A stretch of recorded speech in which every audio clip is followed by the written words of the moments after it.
Okay, good afternoon, everyone, and thank you so much for joining us on what is actually a really beautiful afternoon. So thank you for taking the time to come inside and join us in this virtual presentation of the Bar Hills Speaker Series. This is a collaboration between Wright Library and the Oakwood Historical Society, and that's one of my favorite things to be involved with. And I hope that that all of you are here, maybe because you've been here before or found the topic of interest. Before we go any further, I just want to let you know that the series is going to continue this fall. In October on the 18th, David Schmidt is going to be presenting on the Old Barn Club and the Golden Age of the Hills and Dales Park. And then in November, Tom Morrow, a member of the Historical Society, is going to be doing How Oakwood Grew Plat by Plat. And that's a very fascinating exploration of the growth of Oakwood. But I think without further ado, we'll go ahead and start today's program. Our presenter today is Dr. Bob Bowman, who is former Monsanto Mound senior research staff member, retired in 2018 from the Oak Ridge National Laboratory in Tennessee. And he now operates a consulting service on metal hybrid technology. He's a member of several historical organizations and is currently on the board of directors for the Mound Museum of Science and Energy Association in Miamisburg, Ohio. So with that, I'm going to go ahead and turn it over to Bob. So Bob, if you want to go ahead and unmute and share your screen.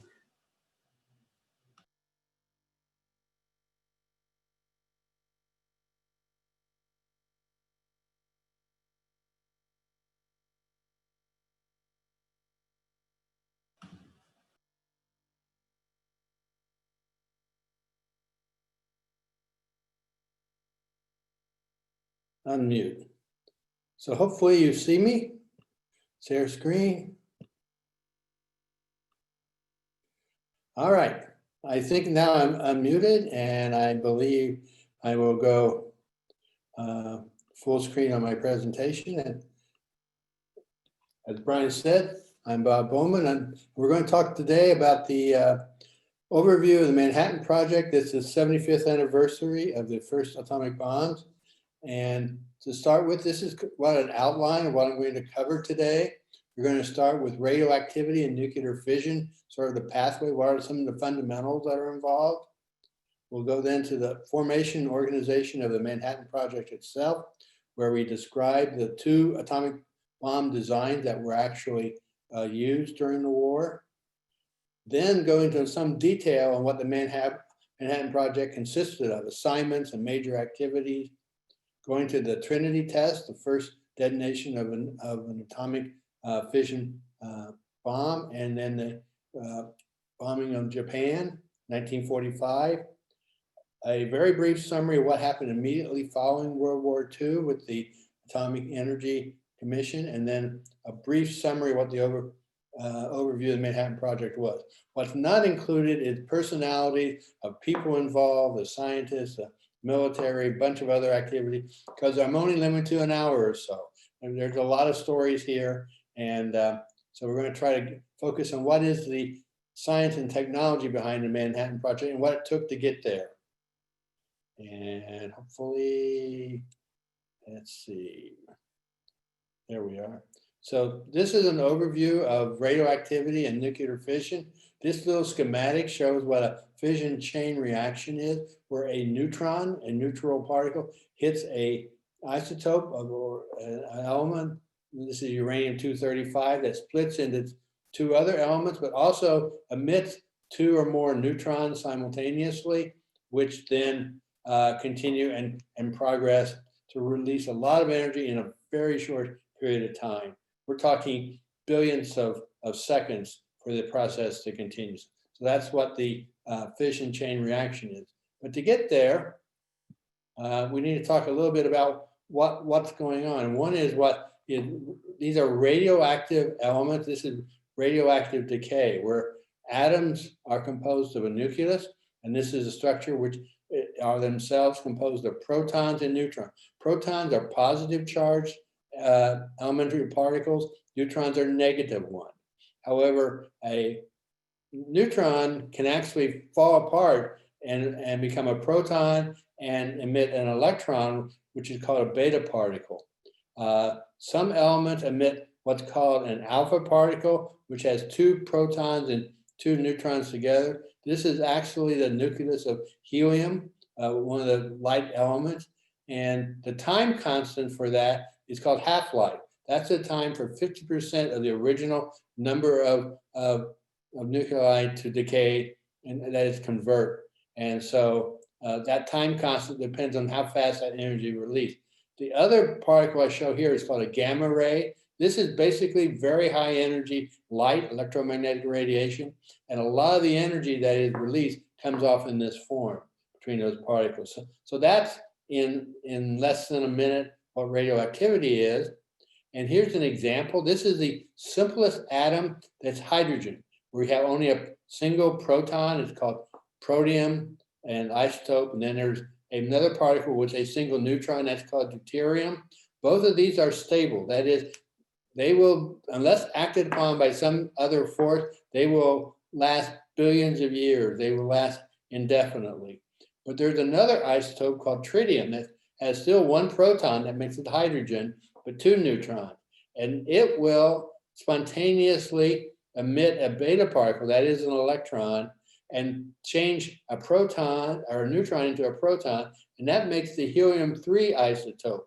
And the half-life, that time constant, is about 12.4 years. So if you started out with 100 tritium atoms in 12.3 years, you only have 50 left, and then created 50 helium-3 atoms. So that's what it is. That's what radioactivity is, and that's an example. And this is a periodic table.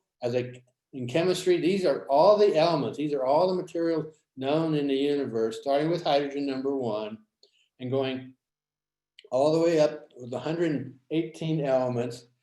You'll see that many of them are white, and that means all the isotopes are non-radioactive, at least unless you create one artificially. The yellow ones here, these are elements that are all radioactive. Every isotope is radioactive, but there are 3 of them that are important today in the talk. One is uranium, element number 92, plutonium, element number 94, and polonium, which is over here. These are radioactive elements that have a particular role in the fission processes that were used in atomic bomb, nuclear power reactors, and lots of other things. So that's kind of your premise on what radioactivity is and what kind of elements they are.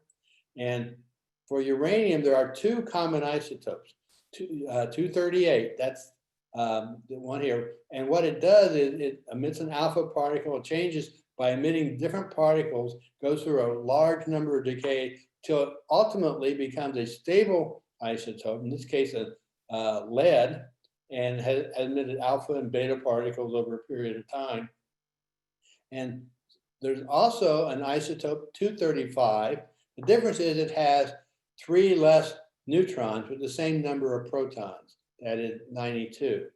Now, it turns out by nature that about 99% of all uranium atoms are 238, but about 0.7% are the 235. You see the half-life for 238 is 4.5 billion years. So it takes 4.5 billion years from when they were created for half of them to go away. Now, 235 decays faster. I'm trying to find my little cursors. It's about 700 million years.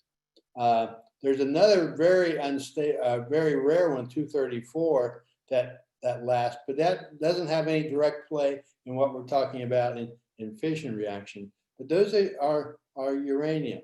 And the thing that is important is the 238 isotope does not, when you hit it with a neutron, split. That does the fission, but the 235 does.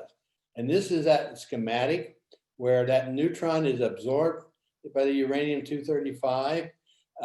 It formed a very unstable uranium-236 that then splits into 2 different elements, krypton and barium. And when it does that, it releases lots of energy. These little squiggly blue lines are gamma ray energy, but also an average of 2.5 neutrons. So a single neutron, when it hits the uranium-235, when it causes fission, will emit 2.5. So all these neutrons now can hit other uranium-235, and that goes to this chain reaction that I showed a few minutes ago. And that's the fission process. There are two terms to point out that'll get used. One is criticality. That's the threshold. That is, how many fission events do you have to continue to keep the reaction going? That is, to maintain a chain reaction. So that's the criticality. The critical mass is the minimum number of atomic amount of atomic material. That is, how much do you have to have in order to sustain that? Because if you don't have enough, they won't continue. There won't be enough absorption of neutrons to continue. So these are the factors that are critical to determine whether you can have a sustained chemical reaction. Now, all these concepts of radioactivity and different isotopes were developed starting in the very late 19th century through the first 3 decades of the 20th century. But by the late 1930s, it was apparent to a few scientists that this chemical reaction, this nuclear reaction, this chain reaction, would generate a lot of energy. And Leo Szilard, who is shown in his picture with Albert Einstein, actually got a patent as a way to make power from nuclear fission. But it was recognized that it could make weapons, and it's what Szilard and a couple other of the people who got Albert Einstein to do is write a letter to President Roosevelt in 1939, at the very beginning of World War II, saying that this is a potential weapon source. And a factor to remember is that most of the key discoveries of fission had been made by German scientists. And so the real threat was that if Germany had discovered that, where would they be in developing weapons based on that? And that for the United States needed to consider starting some program. So that's kind of the beginning, the foundation for the Manhattan Project. And that was this letter in 1939. Independently, the British had done an analysis that a uranium bomb using fission was practical. This advice went to the United States, to President Roosevelt, who formed a special scientific committee. And in August 1942, they organized a concerted effort to develop nuclear-based weapons. And it was under the Department of the Army, under their engineering, and it was assigned specifically to the Manhattan Engineer District. The Army had their Corps of Engineers there. And in 1942, Leslie Groves was named director. The science team had already started doing experiments, and at the University of Chicago, they had set up a demonstration that was just about ready to actually experimentally verify that fission could occur. Now, the Army Corps of Engineers Manhattan Project was not based in Manhattan. It actually was based in Washington, D.C., and it was extremely secret. Everything was classified, but the offices for the formal office was in Manhattan. So they kept the name to disassociate itself with being part of the war effort, because it was very secret. So this is a very brief summary of General Leslie Groves. He graduated near the top of his class at West Point. He had also previously, before going to West Point, had spent 2 years at MIT as an engineer. He served in the Corps of Engineers for 2 decades. He was trained in the Army command staff. And in 1942, he was given the assignment of finishing up construction of the Pentagon, and had just finished that. So he had a lot of experience dealing with contractors and large-scale business. And so he was put in charge of the Army's program for the Manhattan Engineering District. The acronym I use, MED, that. As I said a couple minutes ago, the scientists were preparing to demonstrate that fission was possible. Under a football field at the University of Chicago, they created what was a pile. That they had over 37, almost 37,000 kilograms of uranium with 350,000 kilograms of carbon. Carbon had the vein. This is literally a stack or a pile. That's where the name came from. And in December 2nd, 1942, it actually went critical, and it verified that they were getting enough neutrons out continuously that the fission process would work. And that's when the program to develop the weapons based on nuclear fission went full throttle ahead. But and the analysis that was being done was mostly theoretical. There were two concepts. It was identified there were only two viable isotopes that could actually sustain fission reaction at the time. One was that uranium-235 I talked about, and the other was another element called plutonium-239. Each of them I'll describe in a little more in a minute. Uranium would work. It would need about 50 kilograms of uranium, and they would do two subcritical masses, because if you put them together, they would start putting neutrons in, and you couldn't control it. But they would use a chemical explosive, sensitive like in a cannon barrel, and fire them together, concentrate them so that the fission would occur. So this was the gun type method. It became what was known as Thin Man for the type of bomb that was developed. And the other was for plutonium, it worked differently. That is, you put plutonium in a sphere and use high energy chemical explosion to compress it, put them close enough together. The big difference is it only needed about 10 kilograms of plutonium in order to have a critical mass and actually have a working device. But again, each of these concepts had two problems. Where do you get the amount of material? You needed specific isotopes, uranium-235 and plutonium-239. Now, uranium is not a completely uncommon element, but it's very widely scattered. It's only 3 to 5 parts per million in the Earth's crust. And ores that are rich in it is very rare. Belgian Congo, or Western Canada, and Western United States. So getting a lot of uranium was not easy. There's an interesting story about getting uranium from the Congo just before the war, but that's more than I can cover. But again, to reiterate what I said previously, less than 1% of all the uranium is 235. And the problem is, how do you get an element that had almost the same atomic number out of another isotope which had the same chemistry? What process would you use in order to do that? And produce large quantities. So that was the challenge for uranium. For plutonium, it's not naturally occurring. There is no plutonium floating around on Earth. You can make it, though. It was discovered by experiment that a neutron, if it hits uranium-238, the more common isotope, will make a very unstable 239, which will emit a beta particle, change into another element, neptunium, which decays fairly quickly into the isotope 239. So this was only discovered about 1941. So this was, less than 2 years. And by early 1943, the total quantity of plutonium existing was only about 1.5 milligrams, 1.5 thousandths of a gram.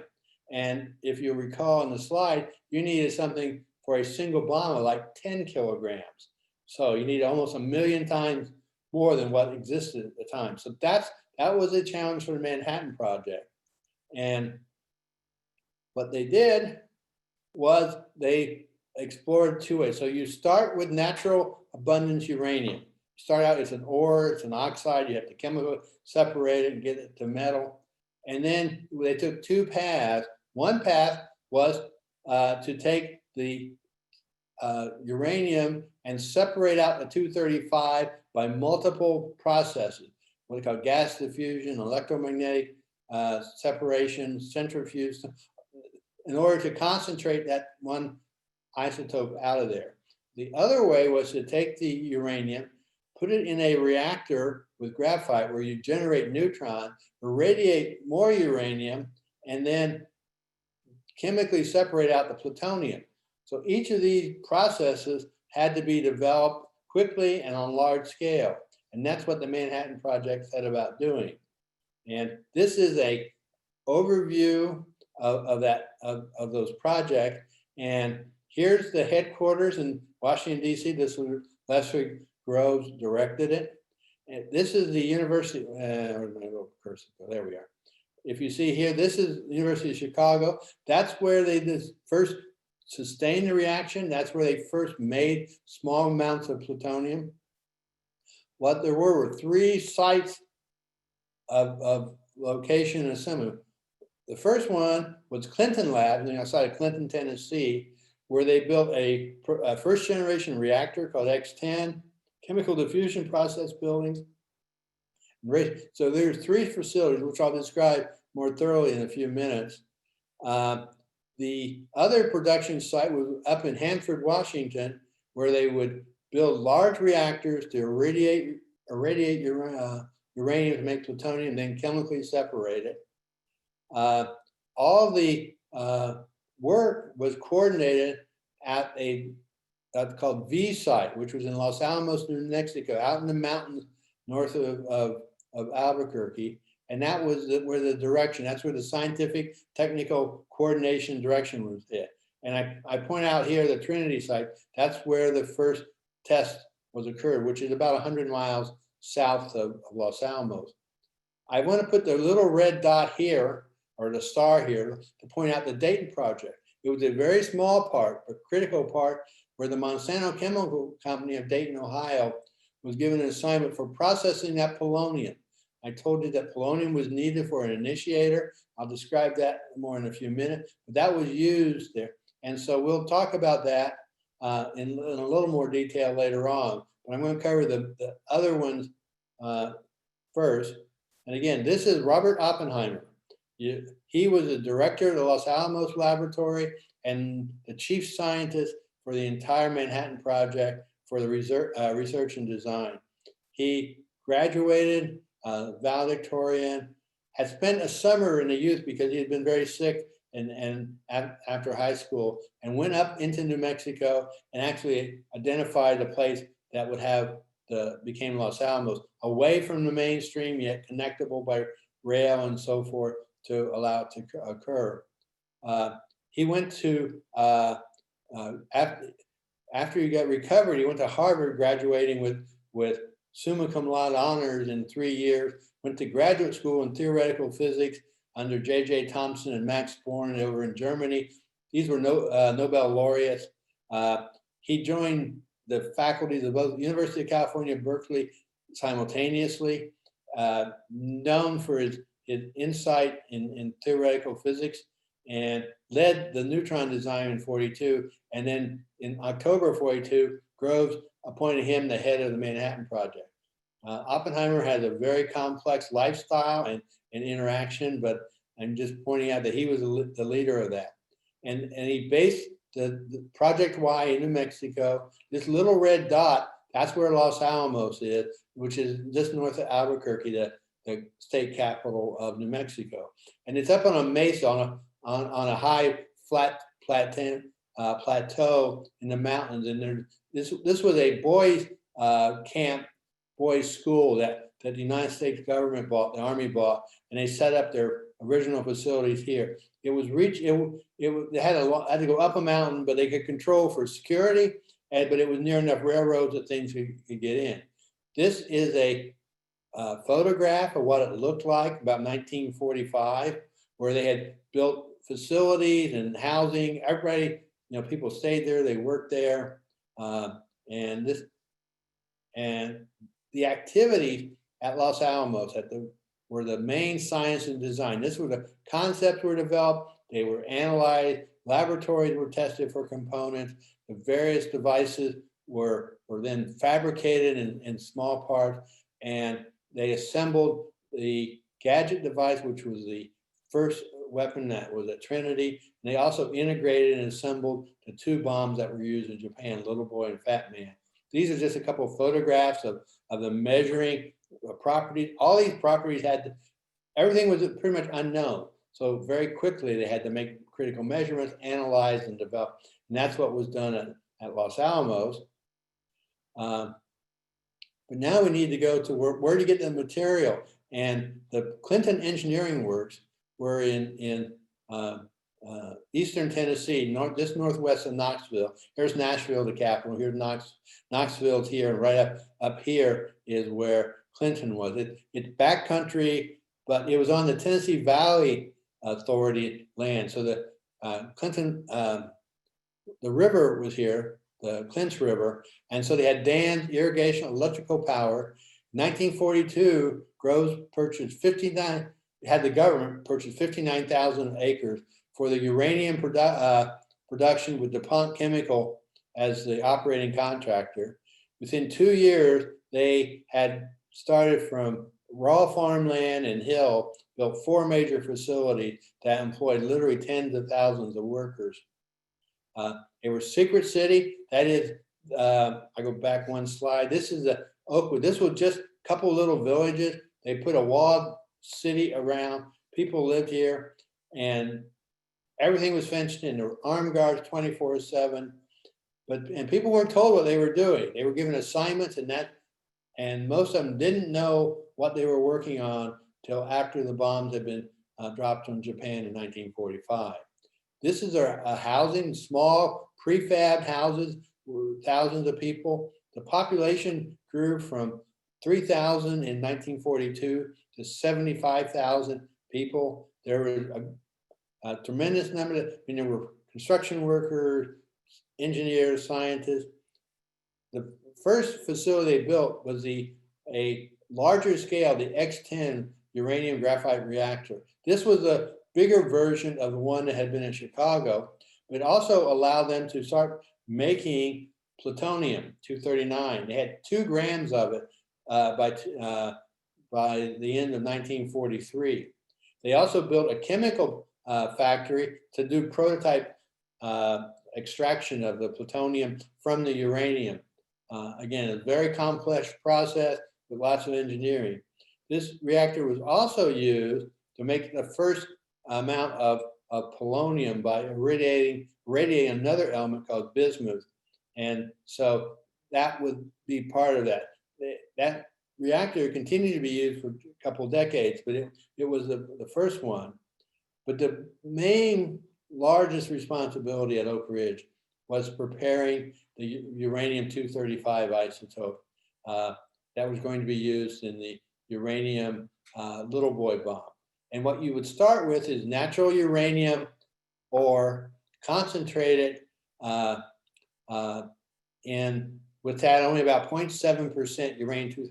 You would actually react it with fluorine and make a gas. And then it would go through a building, especially constructed with thermal diffusion, that would just do a small amount of separation, but it would concentrate enough so that they could then run it through stage gaseous diffusion, gas being that gas, in order to take concentration by about a factor of 10 to get it up to around 7% of the 235. And then they use electromagnetic separation, where they ionize it in an electromagnetic field with very big, powerful magnets, which I'll show you what they had to do, that concentrated about 2 to about 15% of uranium chloride, and then finally got up to about 90% 235, where the rest would be 238. And these instruments were called Calutrons, which I'll describe again in a couple of minutes. But this was then converted into metal that was then put into the reactor. This is that first stage building. You can see the size of the fence here. This was the S50 building here. And so that was where they would come in. It would fed to the gaseous diffusion. And they produced something like 25,000 kilograms of the highly toxic radioactive gas. The building back here is a power plant. The tremendous amount of electrical power was needed. The second stage that I mentioned is that you take this gas, uranium, and you run it through membranes. These are like to separate out by putting high pressure feed in with a barrier, and the slightly lower weight uranium fluoride with 235 would separate. And these weren't a single column, these were literally hundreds of them. And so that you would enrich it out and you would pull out ultimately an enriched 235. And so this was the first time that was done in any kind of a large scale. This is actual photograph of the next building, the gaseous diffusion building, where they enriched about 7%. If you see a car down here, so this was essentially the largest building in the world in 1944, built explicitly and expressly for this one job. To get to the third stage, they had a two-step, and this was that enrichment, and by using electromagnetic separation. That's this thing, you have an ion, you ionize it into a gas, into a separate, and then separate the uranium into collectors, and then you use electric feed. So you need a tremendous amount, and it would do two stages, do one stage and then the next stage with big vacuum pumps. It had the name Calutron, which was an acronym for California University of Cyclotron. These were essentially a large scale up from research equipment that were done at the University of California back in the late 1930s, and then scaled up. And so again, there's a couple images of people. So this was here. Well, the thing is, you needed large magnetic fields. You needed a lot of electric current.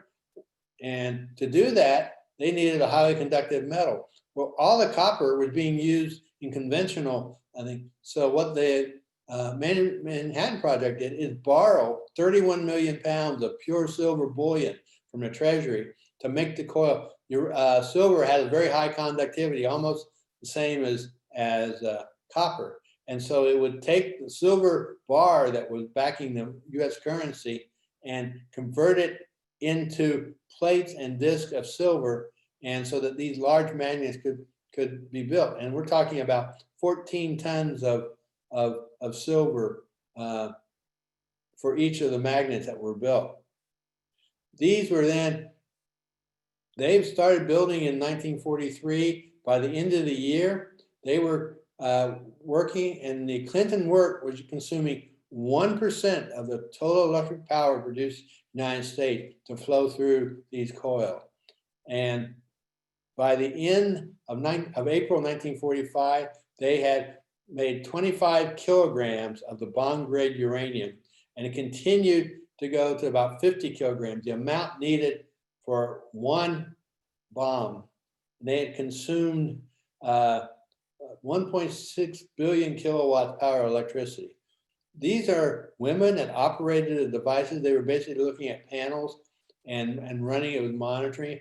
They didn't know what their assignment was. They were just told to read the meters and do what they were to control it.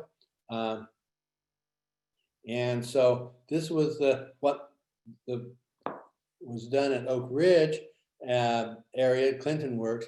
Now, in order to get the plutonium, a site was needed where it had lots of water and lots of power. And the location was identified as Hanford, Washington, in Washington State. Here's Seattle, which is the capital, and there's Cascade Mountain. And out in the high desert of western, eastern Washington, this is the Columbia River that would flow through here. And this was Indian reservation and high desert. And the United States took property by eminent domain, and they built 3 major nuclear reactors, that is the uranium, to irradiate uranium to make plutonium. So there were 3 separate reactors. They're shown in red circles here. And then they had 3 chemical processing to extract the plutonium out of there. They also had a uranium metal fabrication, because they took uranium metal that they had put in the reactors to make the plutonium. And so they had to build everything from scratch. Again, this is a little map showing where it was. And again, that's the Columbia River flowing through there. We use lots of water. This is Richland, Pasco, Washington down here. So this was that facility built there. Again, this is construction. This is the uranium plant, the reactor. This is the B reactor being built. There's workers being shown there.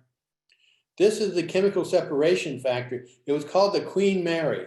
If you recall, the Queen Mary was the largest luxury ship in the 1930s. And this was about the same dimension of that. And that was through the multi-step chemical separation of the plutonium away from the uranium material.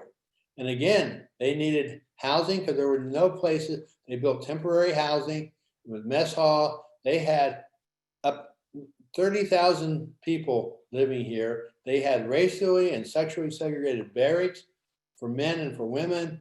And then the engineers and scientists would have a little better place, but they had all these temporary. This is where an engineer, they would have a little camp, little trailer with a little, that would be, but there were group restrooms, so it was kind of roughing it.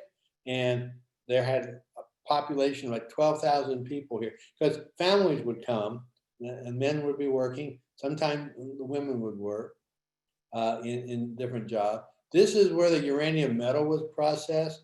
So they would fabricate the metal, they'd press it, and they would actually wrap it inside of aluminum containers. I'll show you a schematic in a minute. Then they would do a test reactor. This was all part of that one area, and then it was supported. So this is where they would have uranium metal, and they would be in slugs. Inside here would be a core of uranium metal, then surrounded by other metals to protect, keep it there in control, and then sealed it with aluminum. Because when they irradiate with neutrons, not only do you make plutonium, you create other very radioactive elements simultaneously, and you have some of them have to decay away. They're far too radioactive to be handled by people. This is that face wall of the reactor, and that in here, these little holes, they would insert those slugs of uranium metal, hold them for a recipe to radiate, and then drop them out. That. So then after they had cooled down and it became less radioactive, less hot radioactive, they would come to this is on those canyon buildings where they would then extract the plutonium there.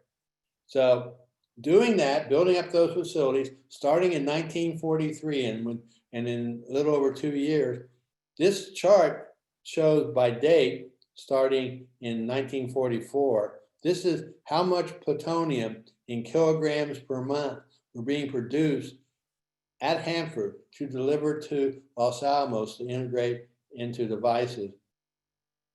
And it doesn't even show the scale, but by February 1945, going up through the end till July, they were making several kilograms a month, enough to have 3-4 atomic bombs using plutonium available by the end of that time. Okay, I've been going through the uranium for the 235 production for fission and the plutonium one. I had mentioned early on that there was the other isotope, polonium.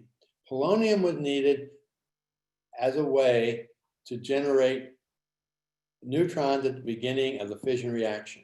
The reason was that if you put a lot of plutonium together, it would start emitting neutrons randomly, and when they got to critical mass, and instead of having a chain reaction, it would fizzle. And so they needed a source, enough neutrons, and literally we're talking 100 or so. But the way to do that, it was identified that if you took radioactive polonium, which emits that alpha particle, this is polonium 210 isotope, and hit a metal beryllium-9, what it will do is it will create a neutron with the right amount of energy to hit a uranium-235 to cause fission, or a plutonium-239. And then you go into your fission reaction. So you didn't need very much, but you needed a certain amount. And the problem was, and this is where it would go inside the center core. And this is the plutonium device, which was Trinity and Fat Man. This had a code name Urchin, because it kind of looks like a sea urchin, and they would have beryllium foil with fine coating of polonium here without, and then the beryllium was coated there. All that polonium, and then this was inserted right in the middle of the plutonium core. This is the a schematic that was built about 15 years ago of the full-scale model of the Trinity device, or the Batman bomb. And so that's where it was located, right in the middle to emit those neutrons. They needed to get enough polonium that was very rare. It was known since the Curies discovered it about 1898, but there was very little of it. And the process was done at Dayton project run by Monsanto Chemical. And that included, of course, for Oakwood, the Runnymede Playhouse right here. This was became within 2 years of production site. This was the lab. There was up the seminary, which was the Bone Break Seminary, and then there was where these 4 locations in Dayton were part of the Dayton project. And what it was done was it was set up to isolate, to obtain the polonium needed. And you could get polonium naturally, but a very small quantity from ores of uranium had decayed. One of the we call daughter products is polonium, but you had to chemically separate it out. It was very inefficient. But if you irradiate uranium, bismuth, another element, with neutron, you can make, and that's this this nuclear reaction here. You would take bismuth and react it with neutron, you would get polonium. And that polonium then, you could then chemically separate. And that's what the assignment was given to Dayton to do. So that started. Charles Thomas, who was the director of the Monsanto Chemical Company, oversaw that project at Dayton for the Manhattan Project. And they started in 1943 at beginning the work. They did some research, first phase at the Runnymede Playhouse. Production started in 1944 in Oakwood, and they continued to separate the polonium all the way through 45. The material was then sent to Los Alamos. All this work was very highly classified. It was secret.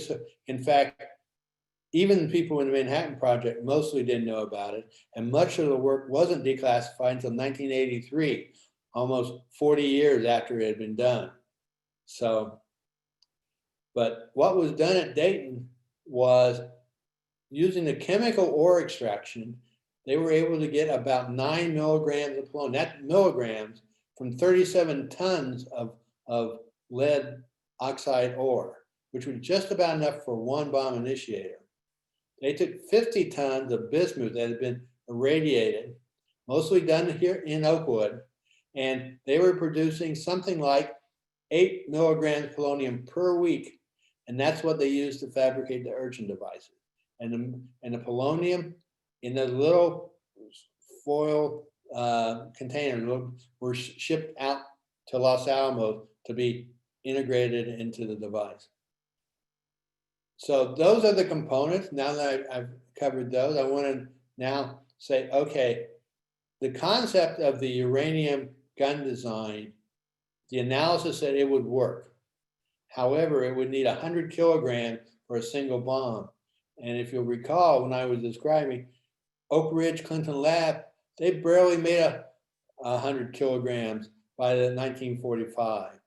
And so it was very difficult to get that 235 isotope. So, but they were confident it would work. So they could build a single device. The plutonium design was not only complicated, but because they had this spherical compression by chemical explosion, and as well as the neutron initiated by those urchin devices, it needed to be tested. Also, the plutonium was being produced in Hanford, and so it was decided that they would need to do a full-scale demonstration.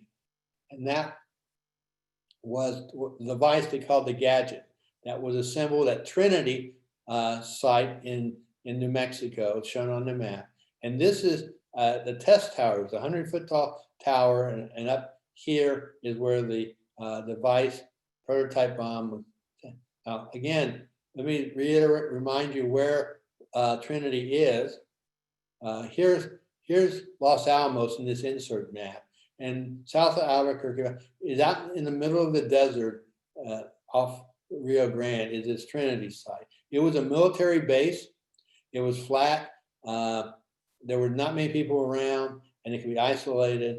And it's now, since World War II, been the White Sands testing range. It's still controlled by the US government. This map shows the exact location of where they put the gadget to test, and these are distances in the mountain. So it's a very large test site. This is where distances from where they were monitoring the explosion that took place. This is a kind of collage or photograph of them actually bringing the core. Now that core had the plutonium, had the Urchin device in the middle. Here it is being carried by a worker put into the device. It was loaded in the device, hoisted up, being assembled. Again, it wasn't at a configuration to be critical. It'd be there. This is Oppenheimer watching the guys actually assemble it in July 1945. This is that entire device assembled. All these wiring go there. That's to provide signals to get the chemical explosion to occur. And on July 16th, the button was pushed just after dawn, and this was the result. It worked. It had a yield of 18.6 kilotons. That's 1,000 tons of TNT, very close to what they were predicting. That information was sent to President Truman. Roosevelt had died in April. Truman was now the President of the United States, and they were having a meeting in Potsdam. The Germans had surrendered in May of 1945, but the United States and the Allies were still at war with Japan, and so Churchill had lost the election, so Clement Attlee was Prime Minister of Britain, and that's Joseph Stalin and Harry Truman. And they, on July 29th, only less than just a little over a week after the Trinity test, on 26th they sent the message. Japan rejected it to surrender, or else there would be prompt and utter destruction. And that led. There were the two bombs that were constructed, and the war in the Pacific were going on. The United States, early in the spring of 45, had captured Tinian, a small island. You'll see Saipan and Iwo Jima. Those were famous battles during the World War II against Japan. There were two bombers that were made. They were modified B-29 bombers. One was the Enola Gay, and the other one was Boxcar. Little Boy, which was a uranium bomb. This is that flight route where it went to Hiroshima and then flew back. The Fat Man bomb was sent 3 days later. The original target was Kokura, Japan. Here, this is Tokyo, way up here.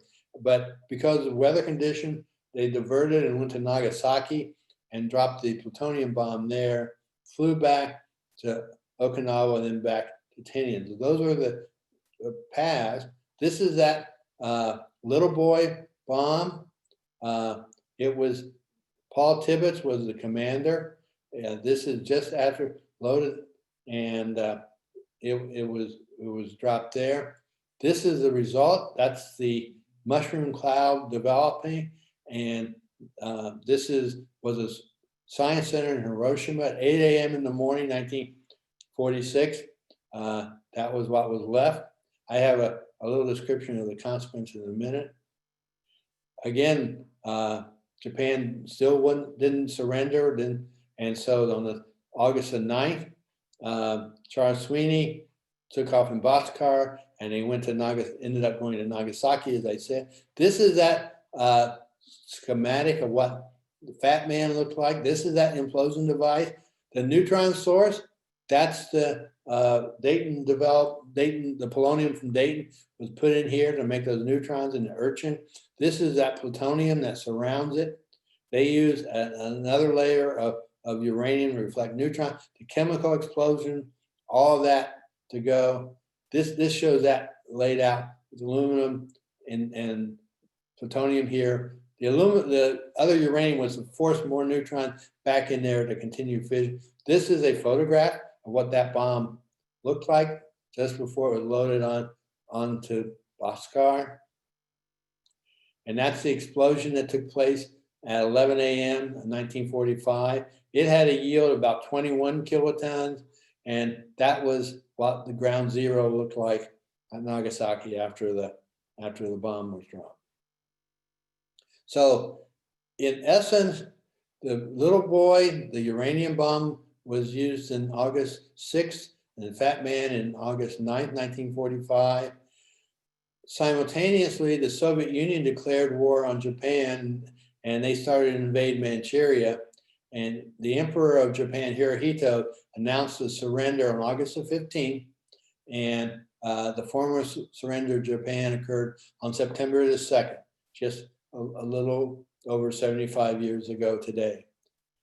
There's a comparison. The United States had been bombing Tokyo for several weeks. They used almost 280 planes and dropped 1,600 tons on the city of Tokyo. They killed, because of the bombing, over 85,000. Both Hiroshima and Nagasaki had a single bomb. One was, Hiroshima was the uranium bomb, plutonium was Nagasaki was the plutonium one. The number of people were killed and the amount of that was sufficient, or at least factored into the war. This is a picture on the battleship Missouri, where the Japanese delegation signed the surrender documents in 1945. Now, the war was ended, but there were still, the United States was still producing material and would have had another plutonium bomb ready to deliver by the beginning of September on Japan if they had not surrendered. Now, the Manhattan Engineer District was a war thing under the Army. And what happened is they converted to a civilian Atomic Energy Commission, the AEC, in 1947 for the development of nuclear weapons and nuclear power, which is where power generation, so forth. The University of California, which operated Los Alamos, continued to do that from 48 on. In 1946, General Electric took over Hanford from DuPont, who had originally operated. Monsanto operates a Clinton laboratory for 3 years, and then also the Dayton project. Ultimately, other contractors take over what became Oak Ridge National Lab. Monsanto operated the laboratory in Dayton, and then built a new facility, the first facility in Miamisburg, Ohio, the Mound Laboratory, in 1946. And Monsanto operated that facility for 40 more years until the mid-1980s, which I had talked about last fall, I believe, at a seminar here for the History Society. Some more details on that. But so let me kind of wrap up where we've been for the last 55 minutes or so. This is those sites. I've covered ones starting in Washington, D.C., with the headquarters in Chicago, and Oak Ridge and Los Alamos, and up Richmond, Hanford, and Dayton project. But there are many, these are other key sites, and not all the sites where different aspects were done. The Manhattan project was a very large project, multi-phase, or new science, new engineering, new technology, all done. Employment level, this was the number of employees starting in 1943. It started from under 5,000 to over 125,000 employees by the summer of 1944. And this is the Manhattan Engineering until it ended. There were something on the order of 40-some thousand by the end of 1946. So, and this is monthly expenditures in millions of dollars at real-time cash or value. So this is the expense. That was where they were doing all this construction in 1943, and then some spikes later on. Total cost was something on the order of $2.2 billion, again in money. And the Manhattan Project was the second most expensive US weapons project during World War II. The only project that was larger was the design and production of the B-29 bombers, of which there were many. And two of those were modified to carry the atomic bombs of Japan. Now, this is sort of where the amount of money went in different sites. I highlight that the Dayton Project in 1945 dollars was a little less than $4 million, not a very large amount, but it played a key role in providing that critically needed polonium to go into the spark plug initiators for the, particularly for the Fat Man bomb. They used it on both of them to make sure that that they would get sufficient neutrons early on to have the reaction. Now, to kind of wrap up, I want to say there are controversies that have been brought up for 75 years, and with the use of the atomic bomb, were they really necessary to force Japan unconditional surrender? Unconditional, at the time, the emperor was allowed to stay in force, although it became more a figurehead rather than the absolute leader, which, to be honest, in World War II, he wasn't. It was a military group that led the government. Were they really the reason that Japan surrendered? Were the atomic bomb, or was it because the Soviet Union had declared war on Japan in August 8th and had invaded Manchuria? Would that be was that the real reason rather than the bombs? Did it save more lives than would have been lost by an invasion? The United States was planning on invading Japan. They were already preparing. MacArthur was getting hundreds of thousands of troops, Navy, to invade southern Japan. Japan was preparing to defend. Estimates vary from 20 to over 100,000 American lives would have been lost, soldiers would have been lost in combat. And finally, would a demonstration, if you had shown the Japanese some neutral area, how damaged the bomb, would they have surrendered?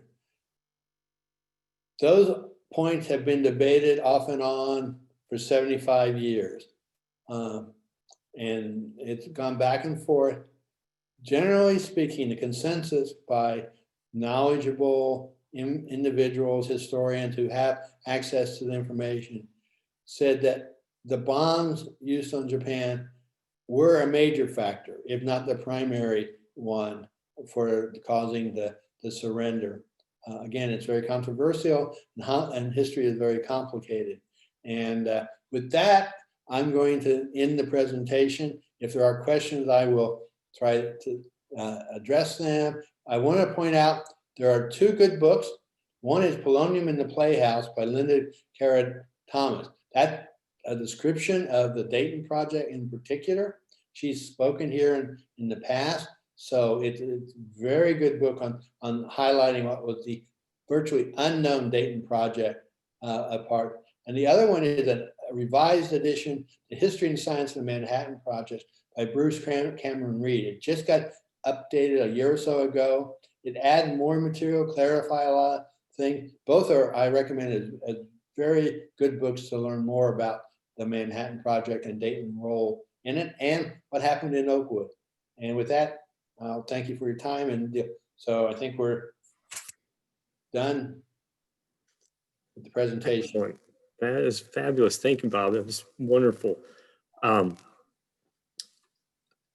We are going to open it up to questions. So you can put questions into the chat, or you can use the Q&A feature. Or if you'd like to ask your question aloud, I can. You can raise your hand, and then I can let you speak. I'll allow that through the Zoom features. So does anybody have any questions for Bob?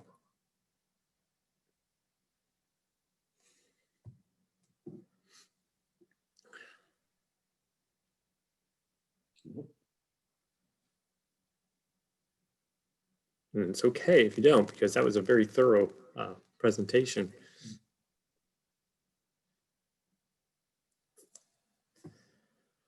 So Bob, we have a question from Donna. She's wondering what causes the mushroom cloud. What causes a mushroom cloud? I mean, basically what you have is the amount of energy that rises in the atmosphere. The atmosphere gets thinner, and so it tends to dissipate the particles that are brought in there because you bring up all kinds of material. So the density gets lower, and so it tends to spread out. It's concentrated as it rises, and therefore it goes out in the atmosphere. That's the kind of the best way I can describe it. Again, it depends on current and so forth, but you can get mushroom clouds from chemical explosions if you have enough chemical. So it's not unique to nuclear. It's amount of energy, amount of material brought up, and it rises in the atmosphere. So you can have mushroom clouds from a chemical reaction. It just takes that has to be a very large one in order to get the atmospheric conditions. So I hope that clarifies. It's not unique to nuclear. Okay. So Walt's wondering why they were two different types of bombs. Okay. Part of it was that we're looking at options of how to get it. The uranium bomb needed a lot of 235, and it needed a lot of material, and so they needed to process it. So it was unclear what it would do. I mean, you could get it and how much you could make, because if you saw, as I went through how much uranium had to be processed to get that nominal 100 kilograms or so the first time. So now plutonium bomb was more efficient. That is, you got a lot more yield out of a smaller quantity of material, but you had to make more. So both paths were being done. This was a crash program throwing everything at would work. Other concepts were examined and then rejected. So that's why they went to, because they didn't know for sure which one would work as they were building up. So if unknown problems, because there were lots of engineering problems. I breezed by not covering all the engineering issues that had to be done. So that's why they went both paths as independently as possible. And Tom's wondering, in general, how has the production of these materials evolved? Are the same amounts of raw materials to process the same today as in 1945? I'm assuming they're a little more efficient. They aren't really producing much more right now. They produced a lot during the Cold War. And so what they've done is recycle. But again, for nuclear power, they use much lower concentration of 235 isotopes. So instead of using 90% you need for a weapon, it's more like 4 to 8%.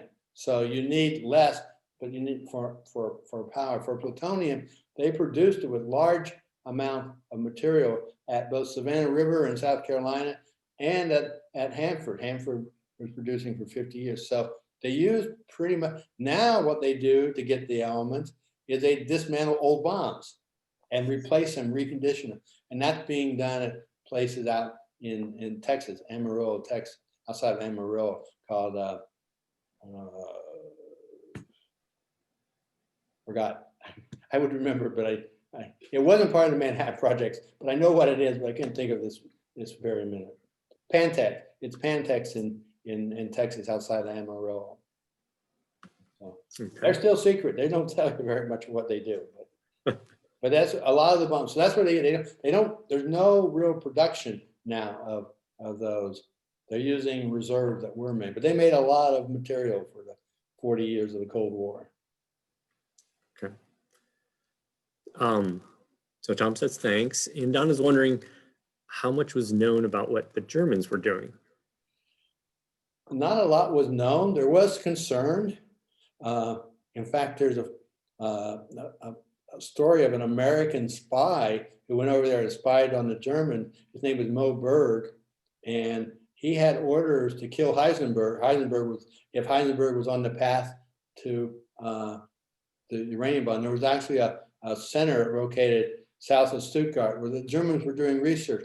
The thing was, the Germans had discovered it. A lot of the key German scientists were Jewish or had immigrated away. Key discoveries were not, there. And so in essence, Germany was working on nuclear fission to some degree, but it was a lower level project. Most of their effort were on rocket development. You know, that's what von Braun.